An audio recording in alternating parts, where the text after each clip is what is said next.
you know what that is, Tim? Is it a guitar? It is a guitar, yeah. Look who's playing it. It's Elvis! Elvis is indeed in the building. I've squeezed through your portal and I'm in your building. I tell you what, you're sweating a little bit, Elvis. You okay?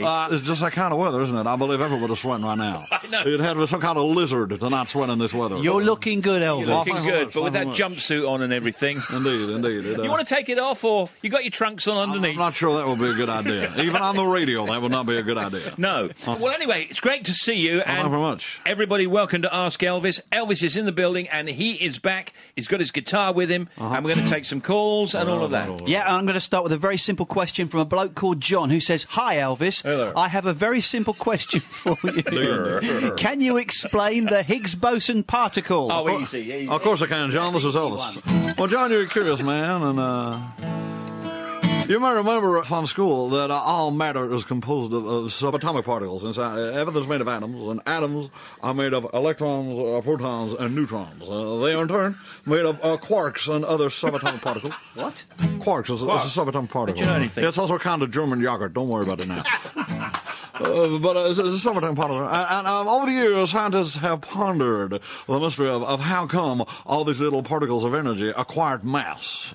How do they acquire mass and stick together and become stuff? How does energy become stuff? How do they do it then? A British physicist named Peter Higgs in the 1960s postulated the existence of a new particle, which must be creating a kind of sticky field. Yeah. Which, sticky field, I like the sound of that, sticky field. Sounds like a baseball ground, sticky field. It acts as a drag on other particles and makes them stick together, and thus wise they acquire mass. And they believe at the CERN accelerator that they have now glimpsed this theoretical particle, which has been known as the Higgs boson. Thank you very much. All right. Fantastically comprehensive.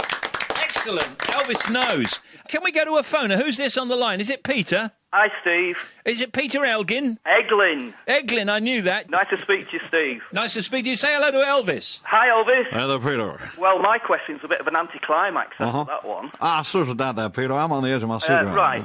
Put my mind at rest. My hound dog, I see what you did there. Ben the German Shepherd, he's always Sneaky little Elvis sighing reference. like a human would. It's sighing. I know that sound. Sighing. Now, some people say, totally meaningless. But I think he's happy. But the problem is he never sighs when your songs are played. It doesn't. What's it all about? I know. What's it all about, Elfie? What's all about? I know. Maybe it's more of a Jerry Lee fan. There's a couple of possibilities. I mean, it's your dog, Peter. You probably know him better than anybody. But when a dog sighs or groans, it's often a sign of contentment. Sound of them. Hang on just a second. Peter, can you do the sound of the sighing? I want to hear the sound. Can you? Doesn't sound like Elvis sighing, anyway. What does it sound like, Peter? Can you do ready? it? Are you ready? I'm ready. Yeah. Oh, my. That is a proper sigh, That isn't sounds it? like my dad. Absolutely. It does, yeah. And he's sure he's not just trying to, standing up and he's got a bit of a stiff back or something. No. That's He's why I'm not only trying to make that sound, but okay. Oh, well, sometimes there's also a possibility that dogs make that kind of sound where they're conceding defeat. Something they want that they realize they're not going to get when they're making the big sad eyes at you trying to get some food. And you go, no, this is not yours. And they go, they realize that they're just not getting their way. But if you think he's happy and if he's showing all the other signs of being happy doing the whole wag-a-tail thing, then I would suggest you're probably on the right track there. But you probably have yourself a happy dog. Okay, just asking before you go, by the way, Peter, do you have a lot of old Tommy Cooper DVDs? Maybe he's been watching those. That's true. Possibly, yes. I think he will be. And here is Elvis doing Tommy Cooper.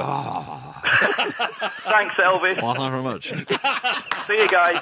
Ta-da, bye-bye. Bye. Are you on Ask Elvis on BBC Radio 2? This is Steve Wright in the afternoon. Here's another question for Elvis. From Jeremy Aston, who says, "Hey, Elvis, I'm sure that you're very aware of the many great brick-built structures around the world. I'm aware of several of them. The pyramids is one good example, of course." I'm stretching the definition of bricks a little, but Yeah. proceed. Okay, fair enough, but run with it, okay? Do you know exactly how many red bricks, Elvis, were used in the building of the equally famous viaduct in Stockport? Again, stretching the definition of equally famous. This man takes a lot of liberties with the English language, but I'll answer his question anyhow. Jeremy, I believe that particular viaduct consisted of 27 arches, was built in the 1840s, cost £70,000, which was a lot of money in those days. And I believe there's something in the nature of 11 million bricks. Oh, Good. Something in the nature of Great. 11 million bricks. How do you know all this? I mean, you just know this stuff, don't you? I just kind of figured it out in my head. You didn't count them personally? No, there wouldn't have been time. I'm a very busy man, Tim. You know this. He's busy. Well, I got things to do. Now, we've got a lot of people here wanting you to do something summary. The team here say, could you do something summary for us as we're in the middle of summer, really? Oh, why not indeed? Let's see. Get the old capo on here. Okay. Any idea what you're going to do? I think people will know what I'm doing pretty much as soon as I start. Just Great, okay.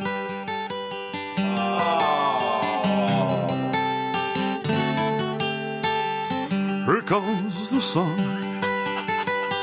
Here comes the sun. I say it's all right. Little darling, it's been a long, cold, lonely winter. Elvis does the business. Little darling, Yeah. it feels like years since it's been here. Here comes the sun. Here comes the sun. I see it's all right. That's Elvis. Here comes the sun. You've been listening to Ask Elvis on BBC Radio 2, and Elvis is about to leave the building. I'll live in the building. Elvis is leaving the building. Thank you very much. Thank you very much. Thank you, Elvis.